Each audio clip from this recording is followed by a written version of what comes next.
మీతో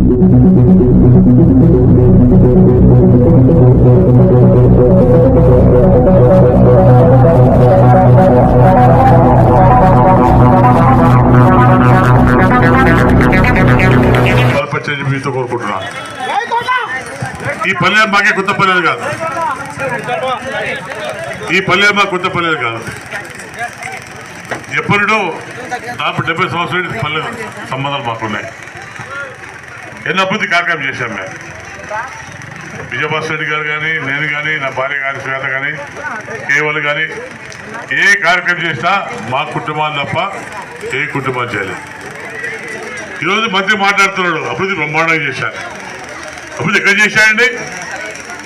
గేట్ ముందు గేట్ ఉంది, గేట్ చేసింది నేను శ్వేత, అది అభివృద్ధి. ఆ రోజు జాగ్రత్త పడ్డ అధికారం మాకు లేదు, మేము అనే అధికారం లేము. అయినా మీ గ్రామం వస్తే మీరు గ్రామస్థంతా సార్ గేట్ వల్ల మాకు చాలా ఇబ్బంది ఉంది అంటే నేను నా భార్య వచ్చి మార్పించాను గేట్. దీన్ని ఏమంటారు? కానీ మేము వేసిన రోడ్లకు తార్ రోడ్ వేస్తే అది అభివృద్ధి అని అవుతున్నాం. ఈయన మంత్రి చెప్తారు కొత్త రోడ్లు ఎక్కడ వేయాలా, కొత్త స్కీమ్లు ఎక్కడ రాలే, మేము వేసిన రోడ్లే, మేము వేసిన ఇండ్లే, రంగు పూసుకొని అభివృద్ధి చెప్పి మాట్లాడుతూ సిగ్గు లేదని అడుగుతున్నాను. ఏంటి ఎక్కడ పోతుంది అభివృద్ధి? వాళ్ళ జోబులు అభివృద్ధి అభివృద్ధి మన బతుకులు నాశనం లేచాలని కూడా మనం చేసుకుంటాం. ఈరోజు ఎక్కడ కానీ ఇల్లు కానివ్వండి, సీసీ రోడ్స్ కానివ్వండి, తాగి నీళ్ళు కానివ్వండి, ఏ సమస్య ఉన్నా మేము చేసాం, మా కుటుంబాలు చేసప్ప. జగన్మోహన్ రెడ్డి నిన్న వచ్చాడు, ముగ్గురు నిన్న వచ్చాడు. మన సామెత ఉంది, ఉత్తర చూసి ఇతర కంపట్టు. రైతులకు వర్షం లాస్ట్, ఉత్తరకార్తిలో వర్షం పోతే అట్లానే 11వ తారీఖు ఉత్తరకార్తి, ఇతర కంపంతా వెళ్ళిపోతారు. ఇక ఈ వీళ్ళకు అది ఇప్పుడు ఈ లిస్ట్ అంతా శ్వేత వేసింది. ఇక్కడ దూరపల్లి గ్రామం చెందిన రోడ్డు కానివ్వండి, ఎన్ఎస్ బైపాస్ నుండి బత్తి రోడ్ కానివ్వండి, పంచాయతీ ఆఫీస్ కానివ్వండి, స్కూల్ బిల్డింగ్ కానివ్వండి, హౌసింగ్ 500, బిసి కాలి కింద ప్రాజెక్ట్ కమ్యూనిటీ హాల్ కట్టడం కానీ, 24 కరెంట్ కానీ ఇవన్నీ చేసే మనమే.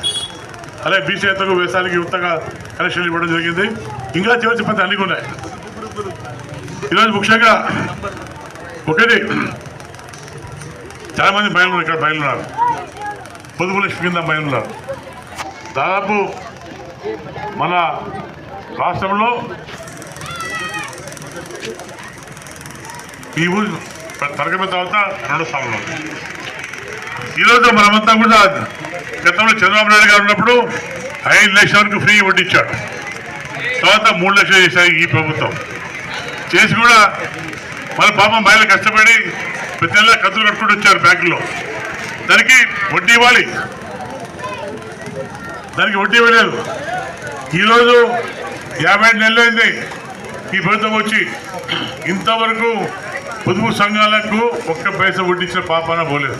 ఈ 5 ఏళ్ళలో చాలా సమస్యలు ఎదుర్కొంటున్నాం. ముఖ్యంగా మీ మంత్రి చాలా మాట్లాడుతున్నారు, అభివృద్ధి బ్రహ్మాండం చేసి మాట్లాడుతుంటే నేను గత 50 రోజుల నుండి అన్ని గ్రామాలు తిరిగాను. దాదాపు 90% గ్రామాలు తిరిగాను. ఇంతవరకు బేచర్ల ట్యాపిల్లో ఎక్కడ వచ్చిన సమస్య మహిళల పెద్దలతో వచ్చి నీళ్ళు కావాలి చెప్పి ప్రతి గ్రామంలో అడుగుతుంటే మరి అభివృద్ధి ఎక్కడుందో అడుగుతున్నా.